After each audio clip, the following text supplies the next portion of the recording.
I actually don't believe in fake it till you make it. Okay, there you are. Your client that's 40% of your revenue has just fired you. What are the feelings that are coming up for you in that moment? How did I let this happen? And now I have, 12 employees or whatever. Are we going to have to lay people off? Like, how are we going to dig out of this? What happens to my family financially because of this? And then it ended up being absolutely the best thing that could have happened. Why? I was definitely coming from the spectrum of like, rich people are evil or bad. Well, how are you ever going to get really wealthy if in your bones that feels unsafe? People want us to be just successful enough. Like, we're supposed to work hard and be successful, but we're not supposed to be so successful that we outpace everybody else. Hey, welcome to Money Stories. Today, I have my very dear friend, one of my favorite humans, Kristen Graham-Brown, founder of Hoot Design, a creative agency that is so much more than branding. Branding, I guess, is kind of the word that you use, but really you're diving into the heart and soul of what people are trying to do. And I think that's what makes you so unique. So why don't we just start there? Can you kind of tell me about your journey into Hoot and what you guys do and what makes you different? Sure. So yeah, we say we're a culture-driven branding agency. And our approach is really that without culture being in alignment, the external never will. So brand is really an unleveraged tool, I think, very often to create the culture that you want, which is the engine for the business that you want. And I think a lot of people think that brand is like your logo, or like maybe your brochure or whatever. And it's so much more than that. The logos that people say that they love are always the brands that they worship, right? And the brand is so much more than that. So like Nike comes up all the time, for example. Nike, it is not the swoosh. I mean, I love the swoosh. Nothing wrong with it. Cool logo. Yeah, well done.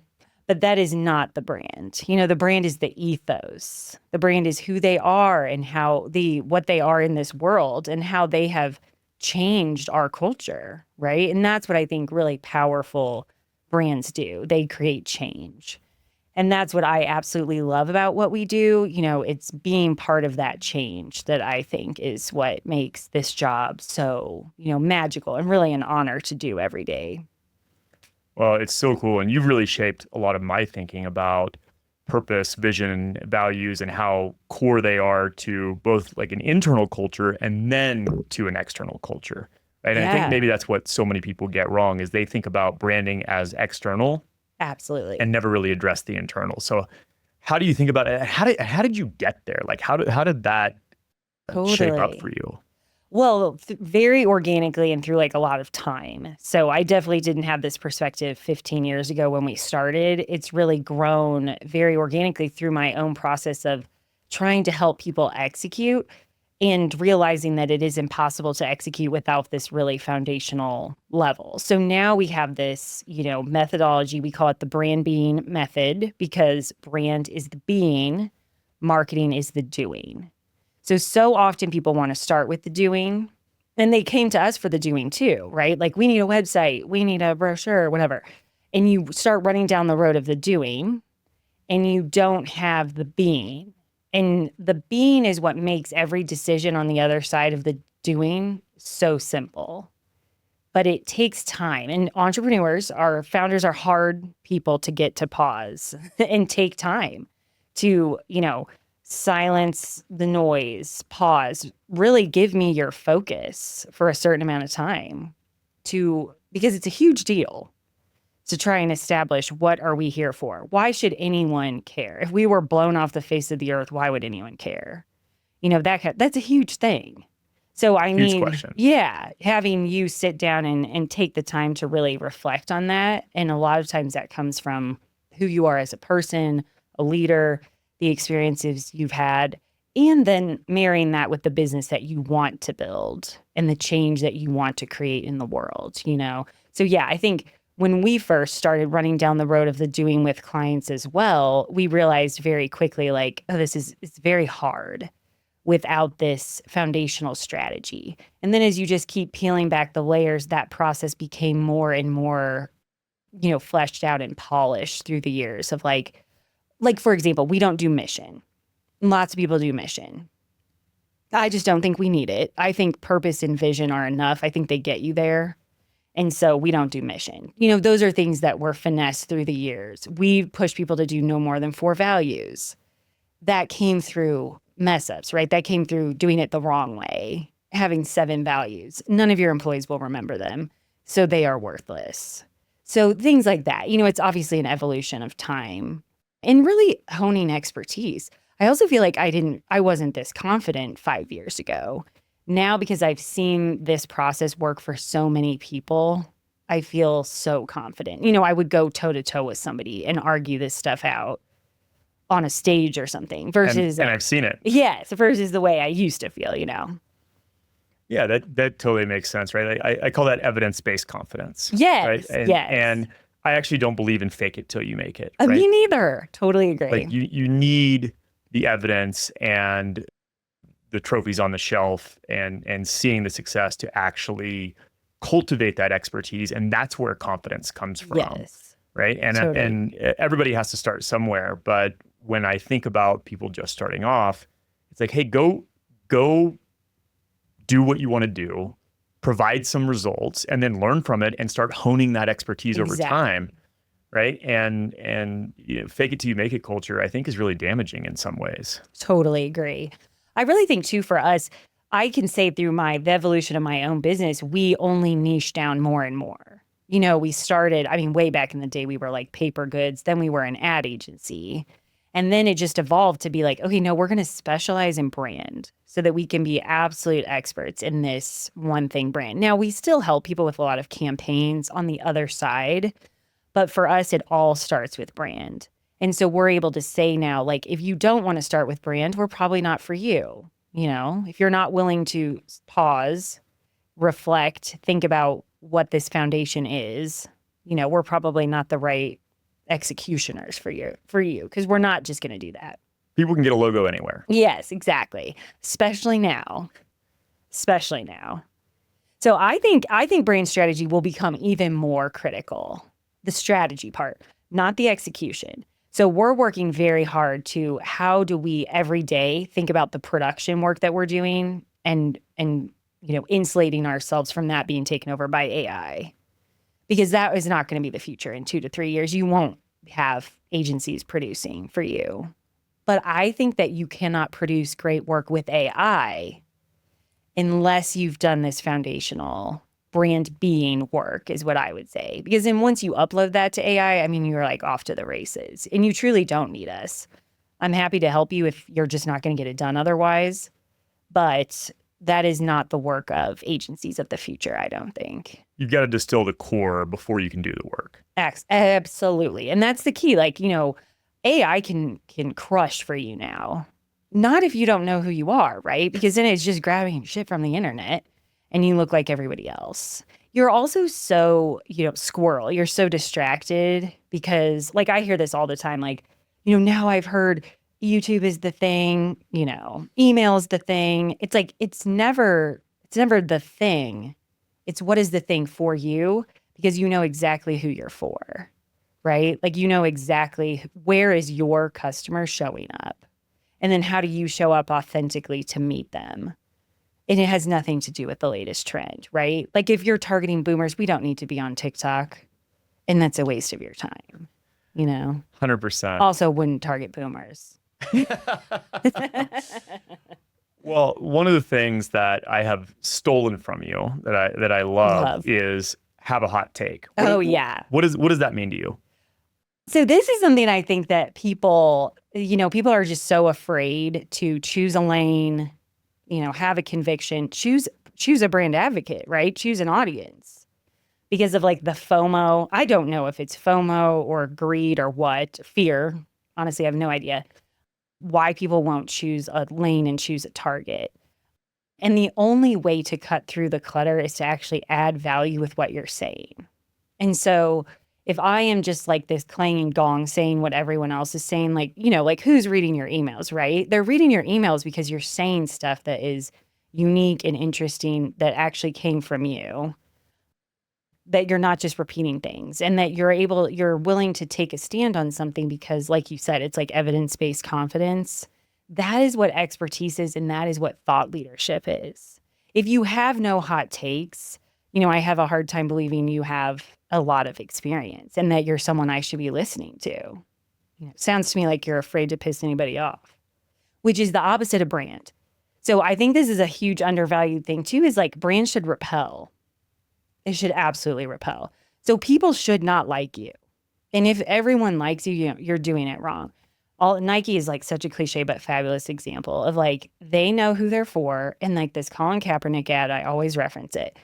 They were willing to go hard because they are willing to say like, we know who our people are and we're okay to piss a bunch of other people off because it means that the people who love us, they love us that much more, and these are the brands that we remember instead of like the trying to have it always and be for everybody kind of shit. I hate that. I just don't think that's what brand is. Well, I don't think it's effective, right? Like the way I think about content is it should be a lightning rod. Yes. The people who I am for will know it's for them. Yes. And the people who I am not for are going to be repelled. Yes. Because, I am, and I'm talking about me personally here, but, I'm kind of showing up in this very vulnerable way. I talk about losing $1 million way more than I talk about my 8-figure exit, right? Why do I do that? Because if you're looking for a get-rich-quick scheme, if you're looking for hustle culture, grind, like that's not me. Right. And if I fall into talking about that just to attract an audience, it's going to be inauthentic and it's never going to work. Yes. 100%. Yeah. All right. Well, let's back up a little bit here.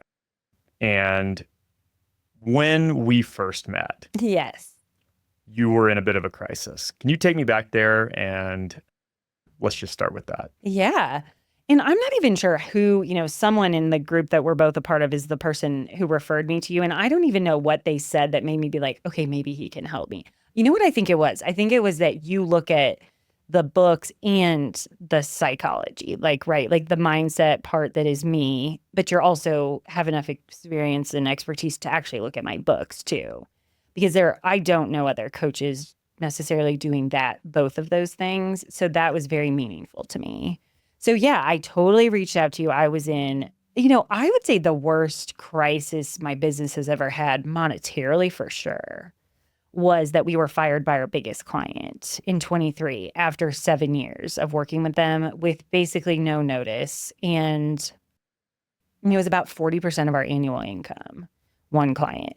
Don't recommend. It's like agency 101. You don't concentrate. But I also just a little tangent on that. It's hard to do when you have a client growing like that, just absorbing more and more resources. It is hard. You try to insulate yourself against it, and it is very difficult. So now I know that when I see other agencies with the same issue, it's very hard to turn away money, basically. Yeah, I mean, you're not going to do that. Right? Yeah, I mean that's the reality. And even though that this concentration risk exists. Like you're not going to turn that down. That would not be a great business move either, right? So, okay, there you are. Yes, full panic mode. Your client that's 40% of your revenue has just fired you. What are the feelings that are coming up for you in that moment? I mean, definitely panic, like full-blown panic. I thought, I think a lot of shame too, because of like, I got us there. It's not like COVID. It's not like a recession where I am somewhat of a victim, as is everyone else, to the situation. It is very much like, how did I let this happen? And now I have, 12 employees or whatever that are we going to have to lay people off? Like, how are we going to dig out of this? What happens to my family financially because of this? All of those fears. And I think because I just did not have the work that you and I then did afterwards, I felt totally afraid, alone, ashamed, petrified, very hard not to be completely hijacked emotionally. So like, not sleeping, definitely not paying attention to my kids. I felt like I was like a zombie. Like I'm physically here, my mind is elsewhere kind of thing. Fight or flight, right? All the time. Totally. And understandable. Yeah. You 40% of your revenue evaporates overnight. And when I look at any of these types of situations, there's always two fixes, right? There's the mechanical or the systems fix. There's looking at the data, and then there's the deeper emotional fix, right? And when we dove in, we uncovered both of those. Can you kind of walk us through that part? Oh, absolutely. Well, I think first was like the having someone look at all my books and like the cash runway thing, I think is so embarrassed. I'm very embarrassed still that I didn't have that until working with you. Or if I had it, I didn't know I had it and didn't understand how it worked. And that's crazy because I have been around for 15 years and that was, 3 or 4 years ago. So I feel like that it's crazy to me that I had never run those calculations of like, okay, so how much money do I actually have in the bank and how much invoices do I have, contracted to go out?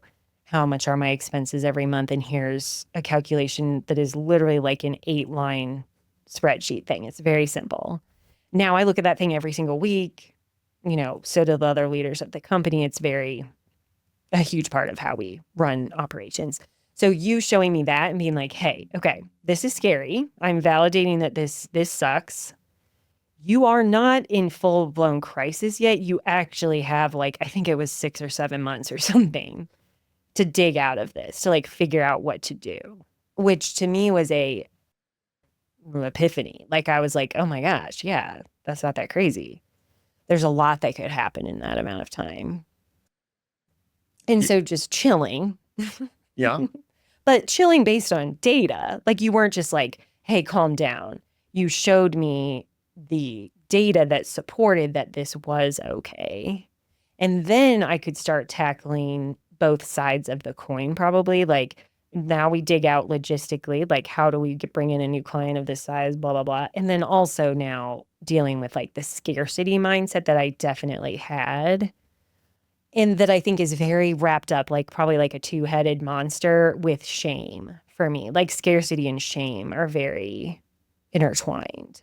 Well, we're definitely going to dig into that. But the reason I bring up this story is because I think that your situation, and I really appreciate you being open about it here, is so typical for entrepreneurs, which is we're really good at doing the thing that we're good at, right? But the reality is most of us, our numbers are either a mystery or they're a mess, right? And we know our business is doing well if the bank account goes up every month, and if the bank account goes down every month, then it's a problem. And the reality is we need to have a frame and an understanding of our numbers and own those numbers. And there's only a few numbers in any business that really make sense. Some money in, money out, and then different for every business what the other two are. But if you can take ownership of those 4 numbers, then you get really clear about where you actually stand versus this emotional roller coaster of things going up or down. How you feel. So first we anchored into the data and looked at it in an appropriate time frame and go, okay, actually you're safer than you think. You have this runway. You've been stockpiling cash. You've been a good steward of your wealth. But then now we're digging into scarcity and shame, right? And walk me through that journey. What did you start to uncover? Yes, that was very profound for me. I think it's really deep. I think it goes back to how you were raised, many elements about how you were raised, not just your family of origin, but the culture I grew up in, the state, the place in the country where I grew up, and all of those things I think had such an as they do to anyone. So give me some detail there. How did you grow up with money, and how did the culture, the place where you grew up, shape your views of money? I think I grew up in a place where, and this is just my experience of where I'm from, it was very frugal, and that was maybe a moral high ground, right? So being frugal, being conservative, being responsible, being not flashy, this is something we've talked a lot about. To me, buying a Range Rover, I'm not at that point yet where I would even consider buying a Range Rover, because to me that has the look at me factor of I want people to know I'm wealthy. And that is very deeply embedded in me that I don't want that. That's not appropriate or, whatever. That's not what good people do, And so that I'm basically unlearning that. And that's something I started unpacking, trying to unpack a while ago, because this idea that rich people are evil, you talk about that a lot. It's you're usually on one end of the spectrum or the other. And I was definitely coming from the spectrum of rich people are evil or bad or scuzzy, whatever. And so, well, how are you ever going to get really wealthy? If in your bones that feels unsafe, your body will reject becoming wealthy. And so that really took on a big part of it for me was the unlearning of like, why do I think rich people are bad? What is it about them? What is rich even? All those things that you start to kind of like unwind. And so that was just like a huge part of the journey for me was to figure out like being comfortable with one, like deserving it, right? I mean, that it's like so multifaceted. Like, do I deserve it? What makes me deserving of making a lot of money? Does it have to be hard to make a lot of money? If I'm not hustling enough, do I deserve to make money? Should I be sacrificing more to make money? It was all a part of this process, coming to where I feel much safer on the other side. So, I mean, so many money stories. Yes. It's not just a clever name Right. of the podcast, right? Like, Well done. like the way that we grew up with money in our family of origin, but also just in the culture. Yeah. Right. And the reality is for most of us, people want us to be just successful enough. Like we're supposed to work hard and be successful, but we're not supposed to be so successful that we outpace everybody else. Yes. To like incite envy. Totally. And there's this inherent tension that we all start to grapple with. And unless we start addressing some of that stuff head on, we'll only allow ourselves to be just successful enough to not upset the apple cart. And it strikes me as that's kind of the place that you were. Oh, for sure. Your agency had grown, become really successful, but just successful enough. Yes. So how did you start to unwind that and break through? I mean, I think it was like a lot of hard work. So I do think that people, I'm a huge therapy advocate. I also, like you were, I think, the first coach. I had done tapping in the past, EFT, but this was like the first more like business coaching I had done, that was very impactful for me because it was very different from therapy, which I think both are very valid and helpful. But it helped to have someone be like more challenging and not like, okay, and how'd that make you feel? It was much more like, confrontational in a really good way. With love. Yeah, because you care. Yeah. That's what it felt like to me. And so that like pushed me. Let's say that it pushed me more and maybe faster. I really feel like the unwinding the patterns of like rich is bad, I don't want to be rich, or what does it mean to be rich? And I think there's also a lot of stuff there for me too with being a woman. And I think that's a unique experience of like, it's kind of like the soft bias of low expectations. Like no one expects you as a woman to make a lot of money. That's not really, no one when you're a kid is like, well, whatever career you choose, you got to be able to support your family. I think that's painful for men. I am sorry for boys who have to deal with that. Like I'm definitely trying to do that differently with my kids because none of my kids, no matter what gender, should feel the pressure of, well, you better make a lot of money so you can support your family. That's a whole nother podcast, I think. But I think that also was almost like, the fear of outshining and in some ways it's awesome to have low expectations because people are always like, oh, damn, this is great, good for you. I don't think boss. Yes. People would not say that if I were a man. I don't think I would get this like, oh, holy shit. Right. It's a 12 and there's a hidden message there is that you shouldn't be here. Yes. Not said with malicious intent or anything. They're just genuinely surprised. Yeah. Right. Soft bias of low expectations. Yeah. So I think that also was part of this for me, was really leaning into like, no, I do deserve to be here. I have done this myself. I didn't fall ass backwards into this. This isn't luck. This is not an accident. Yeah, totally. I really think something that I like wrote about as we came up on 15 years and I was like reflecting back on like, oh my God, so many times I felt like things were so bad and they were actually the best thing that could have happened. Like the firing, right? Like that day, I remember being like, oh God, this is catastrophic. This is it. Yeah. And then it ended up being absolutely the best thing that could have happened. Why? Well, because we completely innovated. We became the agency that we should have been. We became like total badasses instead of like limping along with this like cash cow, basically doing whatever they wanted, whenever they wanted. We weren't actually a good vendor. because we were so afraid. And if you're doing strategy, you have to be able to push back, like what you do. You can't be afraid that you're going to get fired because you give hard advice. You say the hard thing. I actually think like the harder things you are willing to say, the more you get paid, you know? Yeah. Hard conversation, easy life. Yes. Easy conversations, hard life. So I feel like that was all of these times that I've been like, oh man, this sucks. It ended up being so wonderful, but I think that's not luck. I think that's actually like, that is the grit of true entrepreneurship, because everything that happens to you, you turn it into a positive. It's this like relentless drive to land on your feet. And so you are leveraging every motherfucking thing to the best of your, like if I mean, I'm terrified of a recession right now, but I think, okay, we're nimble. We're small. We have a lot of capital saved. Like we are probably in a better position to weather this storm than other agencies, which could take some of my competition down.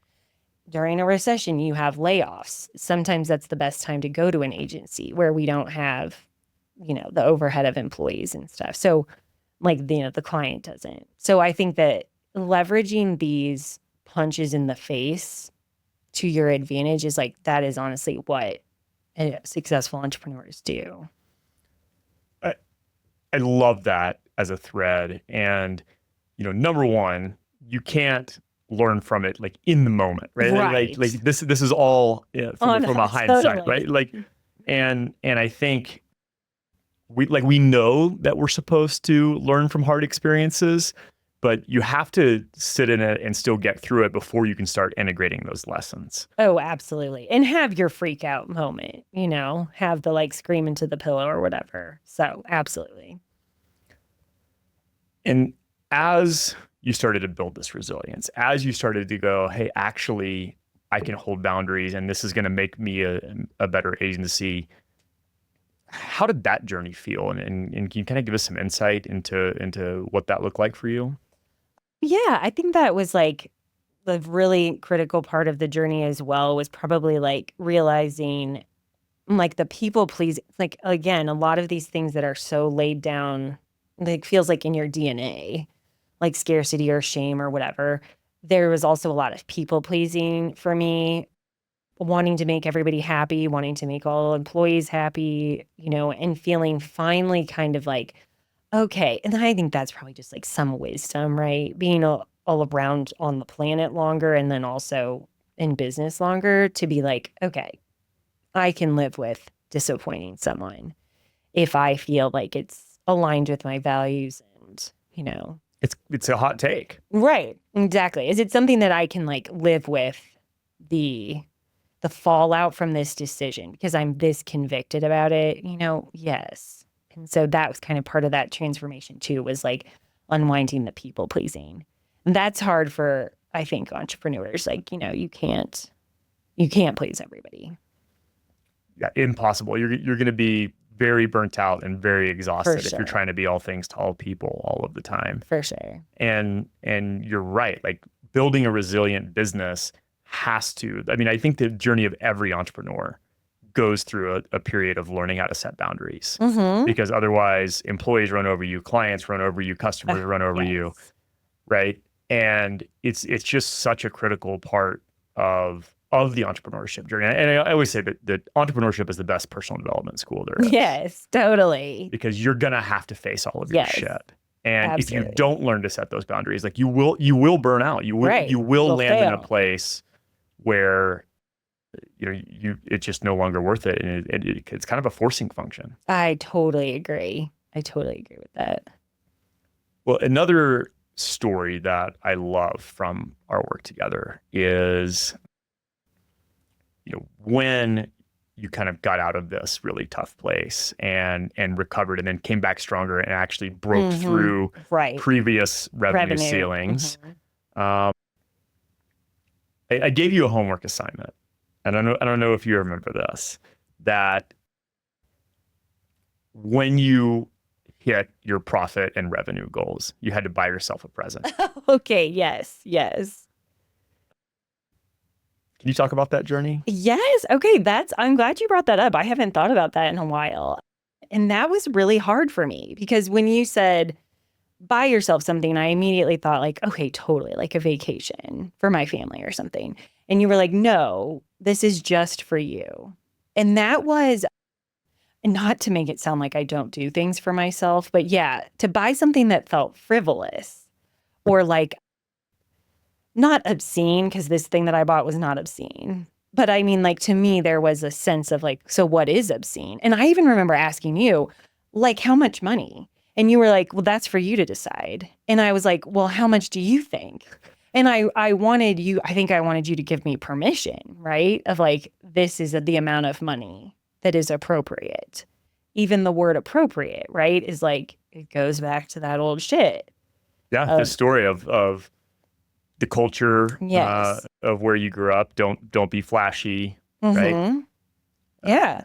And so what I ended up when I thought, okay, what is something that I want that's like kind of feels like frivolous, basically, feels like unnecessary, not about personal development, not like a Peloton bike or something, but just like fancy. And so I ended up getting jewelry. I got this ring. It also kind of signified a new relationship for me in my partnership too with my husband, who we've also been on a journey over the last, 4 years, I think, doing a lot of super hard work on our relationship, flipping the dynamic in our relationship between co-breadwinners to like me being the breadwinner was a very like its own massive journey. And so to me, it was something really cool to signify this is something I want to buy for myself that I love, and also signifies this like evolution for us. And then I did engrave on the inside, like, never play small, because I think that's what I had inadvertently learned, was to play small. Again, so subconsciously to play small, because it's like, either makes me comfortable, other people comfortable. I mean, I don't know where all that stuff comes from, but I think that that was like, to me, to continue to challenge myself to like, do not play small. But what does never play small mean to you now? So I thought a lot about this because I was like, I'm going to engrave this on here. I better be able to like really articulate what it is. To me, it is not make decisions out of fear, which is what I think a huge part of my work with you was you saying, okay, hold up here. And I remember on that first day, you said, you are safe. But just because I tell you you're safe does not mean that you believe you're safe. And that's what we're going to do together. Is get to a place where you believe, that you're safe. You feel it. Yeah, you feel it deep in your body. And that is probably sums up this whole podcast, I would say, because like that has been the most transformational thing for me. And even as we head into potentially a recession, I feel very safe. I feel very grounded. I feel very like I can, whatever challenge this is, I'm here for it. I've like continued to land on my feet. That is not luck. That is me. So like this super inner confidence that was there, but it was probably just like covered up with lots of layers of like dust and sludge and stuff. And I just like needed somebody to shake that off.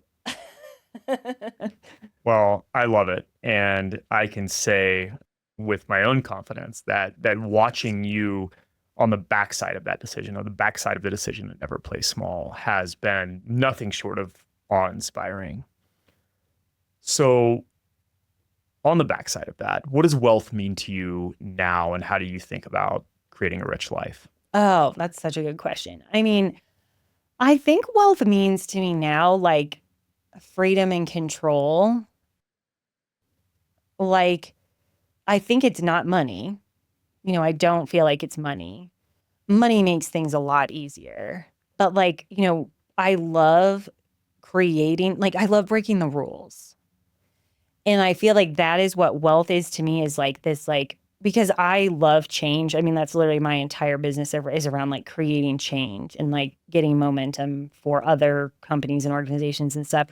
And I feel like that for me is so just like fills my cup. It's absolutely my purpose, is to, create change. And so having the freedom, whether it's to create change in my schedule, create change for my family, create change in the employees' lives. Like, I know that's something we've talked about. Like, I just love having the freedom to break the rules. I think that a lot of these rules are not very helpful. They're like societal rules and standards that we've had for a really long time. They're not working anymore. And people have this feeling of like, this is broken. How do we fix it? Honestly, I think you unleash a bunch of like entrepreneurs on these problems and they are very fixable. They're very manageable. So how do you think about creating change for your employees? I mean, I just love being able to like have a small enough team and a small enough, footprint responsibility as far as financially, et cetera, that we can try things and we can tweak them and we can try again and move forward. So, something that we've done in the last few years, since the recovery from this fallout of the firing and everything, is to implement these like really unique benefits. And I think that benefits, like an ecosystem of benefits, those should feel on brand. And those should feel like things that, like, again, like we've had people recruited. I know every single one of my people could go work somewhere else and make more money, hands down. Probably even, potentially twice as much money, And I think that it is because of this ecosystem of benefits that we have that they won't walk away at this point. And the environment and all of that. But like some of the benefits we have, I mean, I'm a huge proponent of maternity leave. I think that is, and it's very hard as a small business to have maternity leave. Yeah.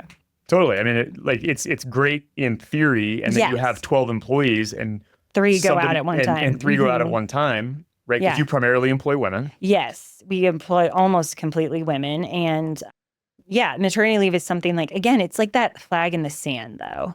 It's like, come hell or high water, I believe so much in this benefit, like I will not bend.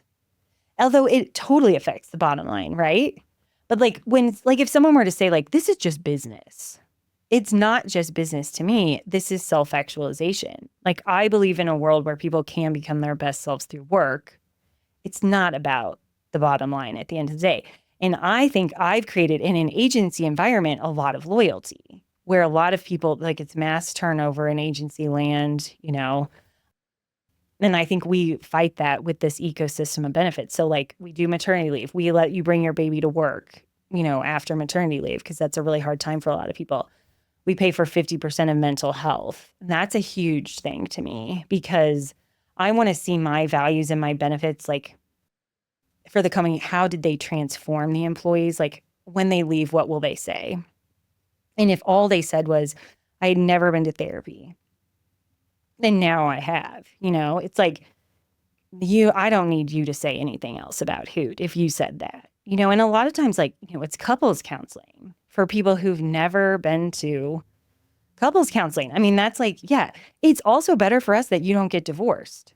You're not a fabulous employee, probably. By taking care of your employees, you're actually taking care of yourself. 100%.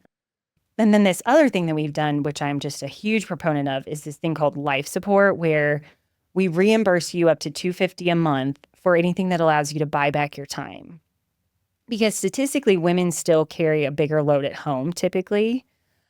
And so how do I help you get more free time? And again, this is people who've never had a house cleaner, maybe.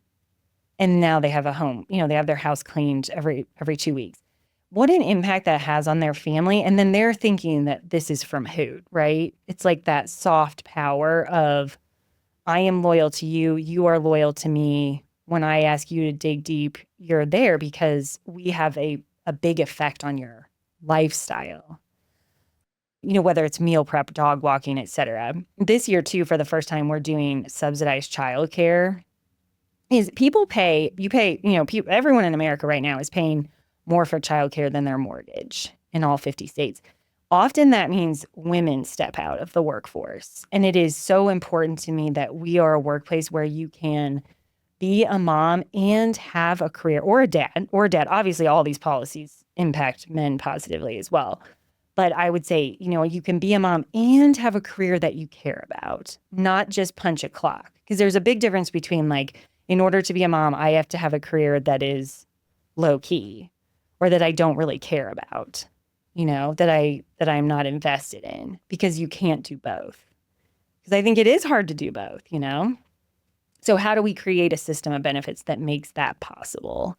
And, I always say, I wish we have a very strong employer brand. I wish we had as many sales inquiries as we do employee inquiries, right? Like we get people all the time reaching out to say like, I hate being at a place where I'm like not supposed to act like I have a family. Like I'm not supposed to address that I have a family. I can't, it's like a huge deal when a kid is sick. I mean, kids get sick. It sucks for us too. It affects our productivity too, but it shouldn't be a shameful thing. And one thing that has come about that I just am so proud of too is like, we rally around each other every time something like that happens. So it is not weird to see like someone brings their kid in and another employee is watching them while they're on a meeting. Someone takes a kid to daycare for someone else because they got called into a fire drill. It's just like, I think that's what we need right now. And there are ways to build the infrastructure for this that I think are just not, probably because there's not enough female leaders. I couldn't agree more. I love working with female founders because, you really do have this pressure that men just don't. And I hate being gender normative, right? But it is kind of a reality. But the reality is, you are supposed to run your company like a boss. Yes. You're supposed to keep a clean home, do all the childcare. Like all of this falls to female entrepreneurs in a way that it doesn't, right? It's totally normalized in our society for a male founder to shirk his responsibilities. Oh, totally. Right? And then if they do pick up some of the home responsibilities, now they're a king. Totally, right? And whereas that's the baseline expectation. You are absolutely, as a female founder, supposed to be able to do it all. Exactly. Yeah. And what I love on this thread that we're pulling here is that, knowing that that's the reality for you, you've actually gone and done something about it for your employees. Yes. Right? Instead of just talk about it. Instead of just talk about it. And there is a real impact to the bottom line. For sure. So like, I think life support is such an innovative idea, but I would expect to be coming from Google or Facebook, right? One of these massive companies that can afford to put slides in their office building, and maybe they can pay for mental health care and things like that. So how do you do that as a small business? Like if someone is going, wow, this sounds amazing, I would love to take care of my employees. How do you actually execute on that? Yeah. A business as your size? Well, I remember doing that exercise with you because I think you said something like, what's something that you really want, like a goal or something? And we were talking about, and I was like, I've always wanted to implement this thing called life support where this is what we're going to do. And you said, okay, just run the numbers. I think as someone, I have always been, I was a designer. I had always been like, oh, math, I hate that stuff.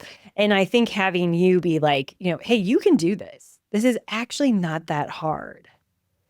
So let's run the numbers right now. It's this many employees. It's this much rent. It's this much per year. I know to some people listening to this right now, they're probably like, yeah, it's called a calculator. But I think there are a lot of people who are so afraid of these things, and you're going on gut versus like data. And a lot of times when you actually have the data, it's not scary. It's empowering. So you just helped me run the numbers, and I was like, okay, I could totally do this, and I think it will make a big impact. And I think it has. I mean, there's a lot of buzz in my office around the things that people are doing. Like they all share what they're doing with life support. Like maybe I'll do this with life support. It's like, what are some of the unique things people are doing? I mean, the house cleaning to me is like 101. I'm surprised how many people don't do that. So we have a lot of people doing Newly, which is a clothing rental. Shout out to Newly. Cool. Yeah, so it's a clothing rental, which is like a cool thing to like, it's one less thing for me to worry about. Is like, do I have cool stuff to wear for meetings and stuff like that, where I feel like my office is supporting me again in this way that is like very unique. That's a really outside of the box benefit. Like one of the things is, okay, cool, we'll pay for 50% of therapy. Right. Reimbursing you for renting clothes is a whole different thing. Yeah.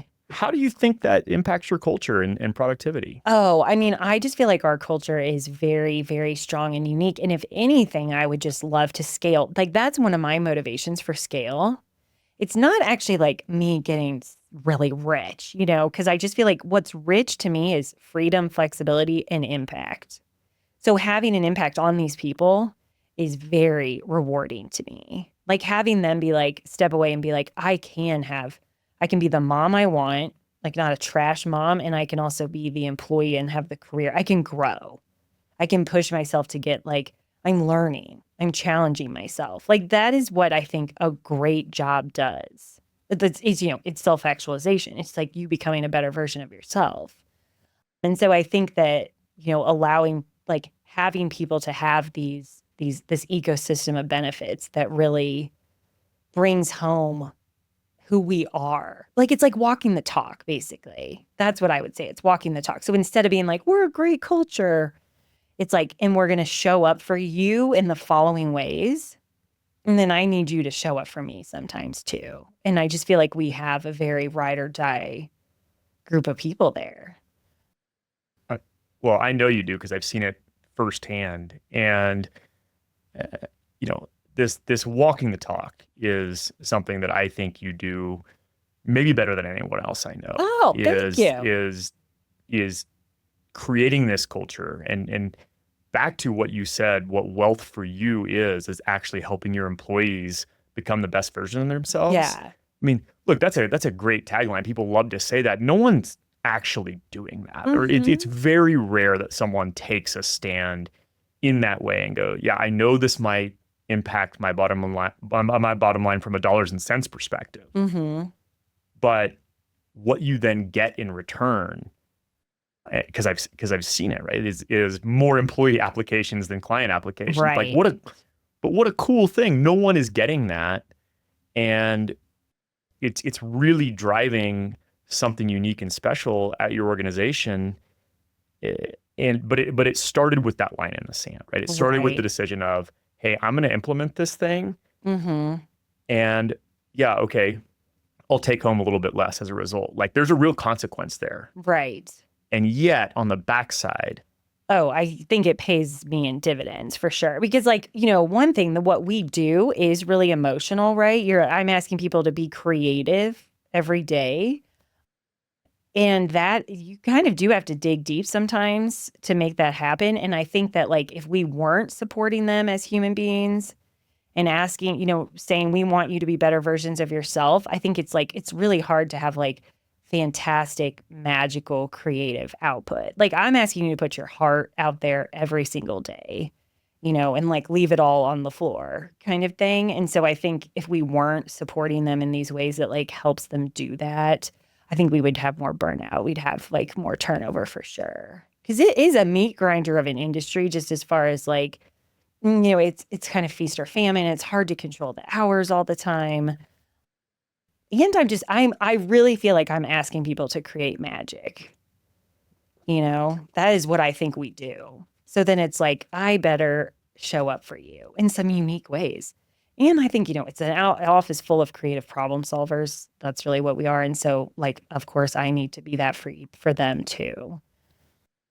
Well, I love that so much. But I know this wasn't an easy road, right? If a female employee is resistant to getting a house cleaner, like, yes, how do you help them with that? Because it's so prevalent, right? Like they feel like, a lot of times what I hear is that like they get their value, or they're told that their societal value is here. How do you help them start to embrace some of these things? Oh my gosh. I've definitely heard people say out loud, I don't want my mom to know I have a house cleaner. Or this is a way for them to say, hey, the office pays for me to have a house cleaner. So, it would be like me being like, someone gave me this Range Rover. So don't worry about it.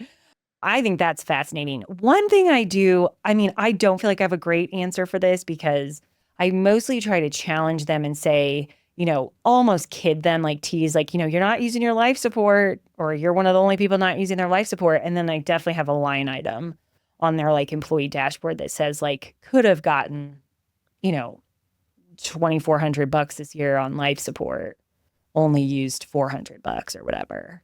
Just kind of calling it out for them in cold, hard facts. Because we do make them show receipts. I think this is interesting too. This is not a bonus. This isn't just like everybody gets $250 on their paycheck. They have to show us what they're doing to prove that they are doing it. Because it was a little bit shocking to me, and it shouldn't have been, right? Because look at all the work I did with you. this is the same thing happening for them. I mean, these are money stories. These are identity stories.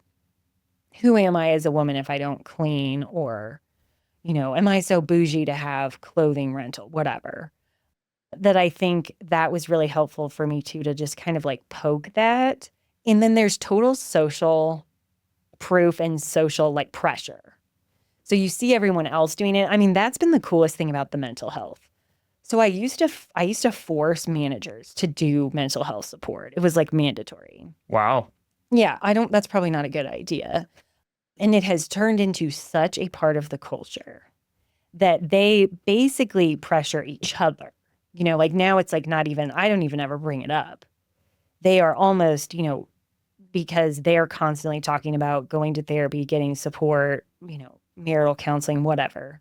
It is a drumbeat. That is what culture is, right? It doesn't come from me mandating stuff. It comes from everybody on board singing the same song. And that only comes when you know who you are and you are willing to have the hot take, right? Like I definitely have gotten pushback about like, oh, this is a great place for women. This is a great place for moms. It's a great place for everybody. We have focused we know who we're for again. And it's a great place for dads, obviously, too. I would say that we try to be a place that like really recognizes how tough parenting is right now. And ad agency land, branding agency land is not parent friendly. So again, I'm standing out that way as an employer to say like, no, I want to be a place where you can be a parent because I'm a parent. It's very fulfilling for me and I am not willing to not have this career. And for someone to say to me like, you can't really do both of those at the same time. Well, I would love to dive in further. You brought up this journey, with your husband on this journey to becoming the primary breadwinner. If you can share that journey with us a bit, what those dynamics, how those have been reflected, how you've navigated those, because it's so interesting. Yeah. Well, thank you for asking. He's very supportive of me talking about this. He always lets me like write about it in our newsletters and stuff, which always get the best clicks. Totally. And by the way, you guys, Kristen writes a killer newsletter. Oh, thank you. We'll put the link in the show notes. I appreciate it. The name is The Parliament. The Parliament, right? But she puts a ton of time in to writing things that I don't see being talked about a lot. Oh, thank you. Elsewhere, like this dynamic. Yes. I think I think it's just like the only advice or hot tip I would have about this for people is to just be intentional about it. I think so often you're going 100 miles an hour, especially when you have kids, you have careers and stuff, and you're never stopping to pause and say like, are you happy with your career? Am I happy? How much should you bring in versus me? And what does that mean for us within the home? And I think often women bear the brunt of this, right? Because it's like that's how we ended up getting more work in the home in the first place. It's because it's just like, it's not intentional. It was just the way it always was kind of thing. And so I think like for us, it was a very much a journey of like, okay, and we did not set out this way. When we got married, we were never like, I'll probably be the breadwinner. I was a designer and he's an engineer. And I think very, very good at his job, but never loved it, never found purpose. I don't think he was ever like, I was born to do this, which is how I feel. And so as Who grew, it just became more of an intentional conversation for us around like, I don't love what I'm doing for him. Should I maybe step back? And that is scary in a lot of ways. I think it's becoming much more, I have a lot of high hopes for future generations. I think it's becoming much more normal to consider which partner will be the breadwinner instead of like, well, it's going to be the man most likely. And so for us, that was just kind of saying, so what does it look like if I work more and you work less? And I cannot recommend Fair Play enough. I'm like an evangelist for this book. I give it to everybody for free. I feel like it should be required reading before you get married. Amazing. Yeah, it's all Definitely about. Put a link in the show notes. It's all about like the division of labor, and what about the mental load too? Like I know we've talked about this with you and Claire as well. The mental load is a very real thing. So how do you address all of that intentionally? She even has these like cards, these like physical cards that so you can see almost like this tangible example of the loads, which is very cool. And so, yeah, we just started like slowly stepping into that dynamic of, I'm working more, he's working less, and he's taking more on at home. And I think it has to be intentional. You have to talk about it. It cannot, if it's not intentional, you will not. I mean, I would venture to say you will struggle. Yeah. Because it's just too much. I think parenting now, that expectations for parenting have gone up. The village has crumbled. Expectations of work have gone up as well. And so you're just in like this vice grip right now. And so how do you get, like house managers, like we've talked about this conversation, whether it's cleaning or house managers or whatever, I think it's like you have to get support. Or one person has to say, I'm willing to be that person.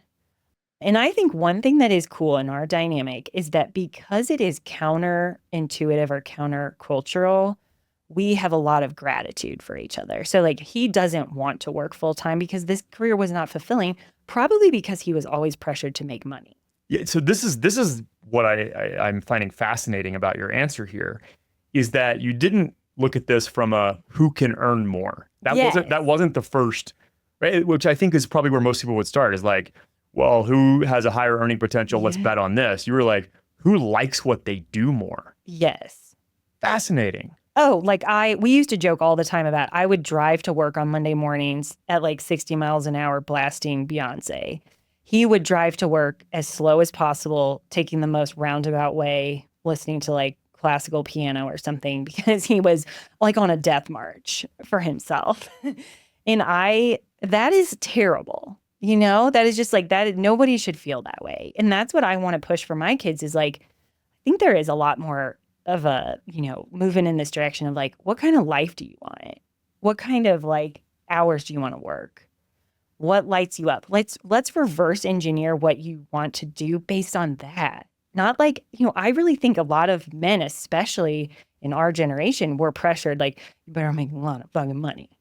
I think that is still kind of a thing. Yeah. And like your value is your net worth. If a woman's value is how well of a house she keeps. Yes. Or beauty. And doing it all. Yes. A man's in our society very much is tied to how much you earn. Oh my gosh. And I think for a lot of women, it was like, what kind of husband can you snag? Right. And that was what the pressure was. Like, go get your Mrs. degree or whatever. Yeah, totally. And I think now there's this massive shift for women into like, no, I want a career. My parents told me, I've heard this great line, like, like boomer parents told their kids, like, they told their women, you can be anything you want to be. They never prepared their boys for what that would look like. And now you've got all these women like making more than men. And they want to marry laterally or up. Now, I have a hot take on this. I think the only reason they want to marry that way is because they believe they'll also be doing everything else. So it's like, well, at least you got to be bringing in some money so we can get the house manager, right? I think if there became this change of like, it is masculine to be a caretaker. It is masculine to volunteer at school, whatever. You would have this shift of like, it would come down more to like, who loves what they do? Who wants to be at work because they love it that much? Sometimes both people do.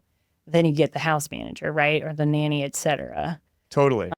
Well, yeah, I think the reality is I would not be doing what I'm doing right now if it weren't for my wife, Claire. Yeah. Right? Like, because she's invested so much in her life, growing a multi-7-figure agency. Yeah. She, after I kind of went through my what does it all mean thing and trying to figure out what my life looked like she was the primary breadwinner and still is, while I get to go step into my purpose. And I got the time and the space to be able to really step into something that, wasn't paying the bills at first. Totally. But I had the freedom to now I leap out of bed to work. Right. Right. If I had that earning pressure, I would have fallen back into a more traditional path and never end up, with this level of fulfillment and this level of alignment that I get from living into my purpose. And Mhm. that is a gift that I got from my wife, 100%. the time and the space to do that,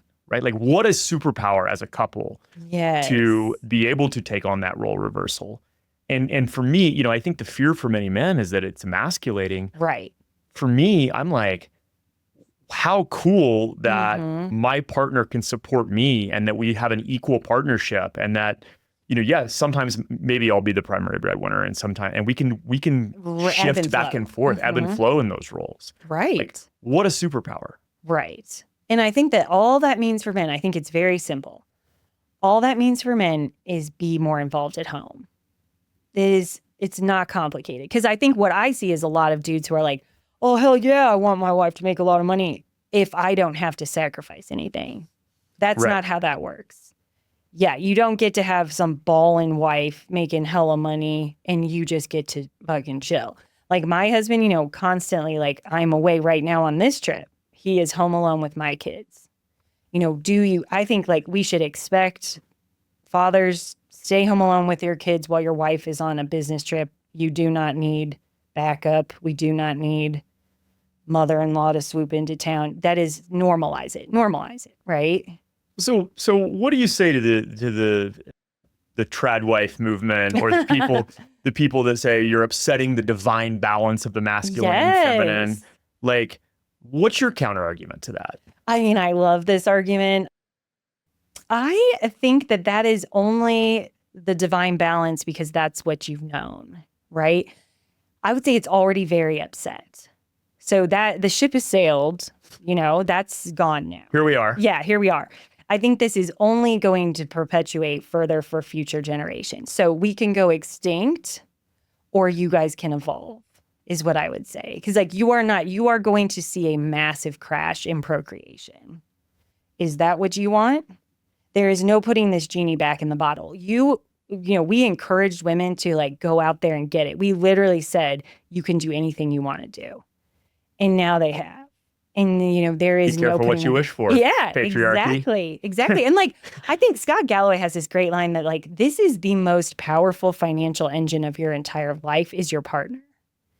So seeing your female partner as some kind of like, you know, she's holding you back. Like you should be celebrating the fact that like, yeah, you guys are wealthier now together as a power couple. Like force multiplier, like 1 + Right. 1 is much greater than 2 in this scenario. And, you know, I would just say that I think it requires more self-confidence, more I inner totally knowing agree. and masculinity to say, I am, you know, I have a equally powerful partner that, you know, is an absolute force of nature, and like what courage it takes to step back and go, you know what, I'll take on the lion's share of domestic Absolutely. responsibilities. Like that to me is more manly than just following the status quo and being stuck in this men have to earn and protect women. I 100% agree. I think it absolutely takes more of a man. And I think that's why I really push back against this idea that like, you know, women really, they only marry at their level and up. It is not because they're gold digging. You know, it is because they want a partner. Absolutely. And if that partner is a partner at home, that is wonderful. Preferably who's also done personal development work.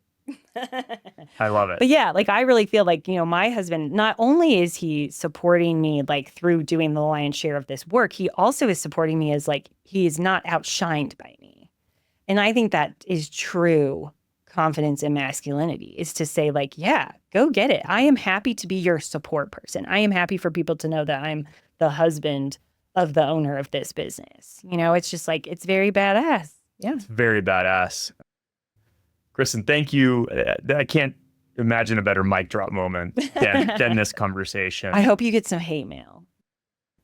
Totally. That's Well, what I hope. that means I have a hot take. I'm a lightning That's rod, right. right? I'm repelling somebody with this conversation.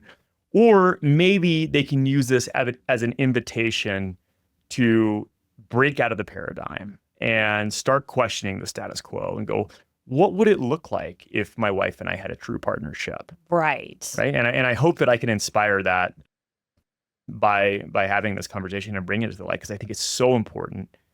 I think what you're doing with life support and culture is so incredible. It's such an honor to have you. Thank you so much for coming on. Where can Thank people you. find you? Where beyond the newsletter, where can people find you? Where can they get in Yes. touch with Hoot? So it's hootdesigncompany.com. That's where all the Parliament newsletters are. That's where you can read everything about us. We're on Instagram and TikTok.